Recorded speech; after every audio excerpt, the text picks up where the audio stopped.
बिस्मिल्लाह रहमान रहीम इय्याका नअबुदु व इय्याका नस्ताईन।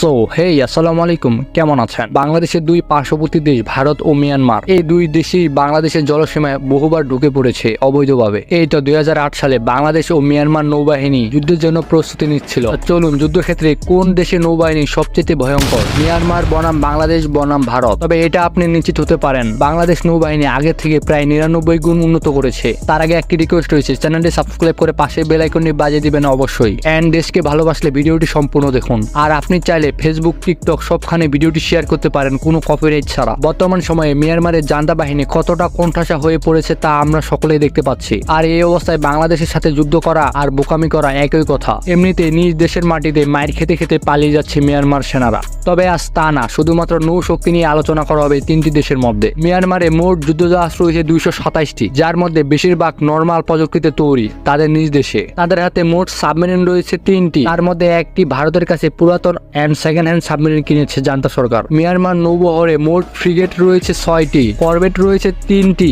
এবং petrol vessel রয়েছে 124টি, মাইন ওয়ারফেয়ার রয়েছে 2টি। তবে মিয়ানমার নৌবাহিনীতে মাত্র 16,000 সেনা সদস্য রয়েছে, যা ভারত ও বাংলাদেশ থেকে কম। সো এরপর বাংলাদেশ 2023 সাল অনুযায়ী নৌ শক্তিতে সারা পৃথিবীতে 29তম অবস্থানে অবস্থান করতেছে। এক্ষেত্রে বাংলাদেশ নৌবাহিনী উত্তর কোরিয়ার কিং জন উনের দেশ থেকেও এগিয়ে রয়েছে। বাংলাদেশ নৌবাহিনীতে অ্যাক্টিভ সেনা সদস্য রয়েছে 30,000, টোটাল যুদ্ধজাহাজ রয়েছে 117টি, তাছাড়া 2টি মিং ক্লাস অত্যাধুনিক প্রযুক্তিতে তৈরি সাবমেরিন রয়েছে। কিছুদিন আগে একটি সাবমেরিন বেস উদ্বোধন করেছে প্রধানমন্ত্রী। বাংলাদেশ নৌবহরে মোট ফ্রিগেট যুদ্ধজাহাজ রয়েছে 60টি, তার মধ্যে একটি দক্ষিণ কোরিয়া, 4টি চীন ও 2টি আমেরিকা থেকে ক্রয় করেছে। তাছাড়া করভেট রয়েছে 6টি। তবে এই করভেটগুলোতে বাংলাদেশ নৌবাহিনী অত্যাধুনিক প্রযুক্তি, অস্ত্রশস্ত্র ও সেন্সর লাগিয়ে আরো উন্নত করেছে। বাংলাদেশ নৌবহরে 30টি পেট্রোল ভেসেল রয়েছে, তাছাড়া 13টি ফাস্ট অ্যাটাক ক্রাফট রয়েছে। এই জাহাজগুলো স্পিড বোট থেকে একটু বড় হয় এবং দ্রুত অ্যাটাক করতে পারে শত্রু জাহাজে। তাছাড়া বাংলাদেশের হাতে মোট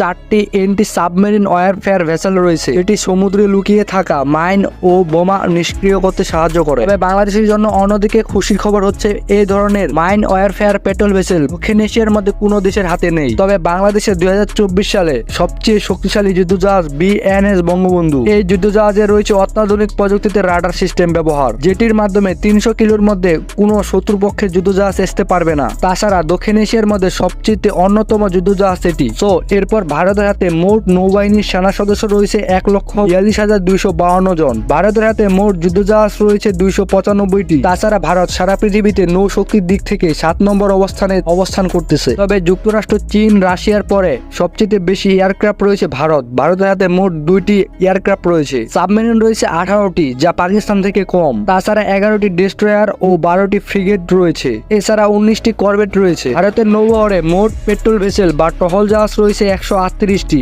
মাইন ওয়ারফেয়ার নেই, এটি দুঃখজনক ব্যাপার ভারতের জন্য। তবে ভারতীয় নৌবাহিনী বুদ্ধ রোস্তম নামে এক ধরনের বিধ্বংসী অ্যাটাক ড্রোন ব্যবহার করে থাকে। এটি ভারতের নিজস্ব প্রযুক্তিতে তৈরি, তবে এটি কোনো কার্যকরী ভূমিকা পালন করতে পারে না যুদ্ধক্ষেত্রে। রোস্তম অ্যাটাক ড্রোনটি কোনো দেশ ক্রয় করেনি এই পর্যন্ত ভারত থেকে। তবে যাই হোক, বাংলাদেশ বনাম মায়ানমার নৌ শক্তি প্রায় সমান সমান। তবে একটা বিষয় প্রমাণিত, মিয়ানমার ও ভারতের নৌবাহিনীর সদস্যদের তুলনায় বাংলাদেশ নৌবাহিনীর সদস্যরা অনেক অ্যাক্টিভ। অতএব যুদ্ধক্ষেত্রে শুধুমাত্র যুদ্ধাস্ত্র ও মরণাস্ত্র হইলেই হয় না, শত্রুপক্ষের মোকাবেলায় সৎ সাহসিকতা লাগে, যা বাঙালি প্রত্যেকটার রয়েছে। তবে আরেকটা উল্লেখযোগ্য বিষয় হইতেছে, ভারতের নৌবাহিনীর সদস্যরা শুধুমাত্র বেতনের জন্য মাসটি শেষ করে, তাদের ফিটনেস বা থলথলে পেট তা যায় আসে না। ভাই এটা আমার কথা না, তাদের দেশে ভালো ভালো মোটিভেশন স্পিকারেরই কথা। সো গাইস, আপনি কি জানেন বাংলাদেশ বনাম মায়ানমার যুদ্ধ লাগলে কে জিতবে 2024 সালে? তাহলে এই ভিডিওটি দেখে আসুন, লিঙ্ক ডেসক্রিপশন বক্স। আর হ্যাঁ, আপনি কোন দেশটিকে সবচেয়ে বেশি ভালোবাসেন তা কমেন্টে জানিয়ে যাবেন। আপনার সময় অনেক অনেক ভালো কাটুক এই প্রত্যাশায় আজকের ভিডিওটি শেষ করতেছি। আল্লাহ হাফেজ।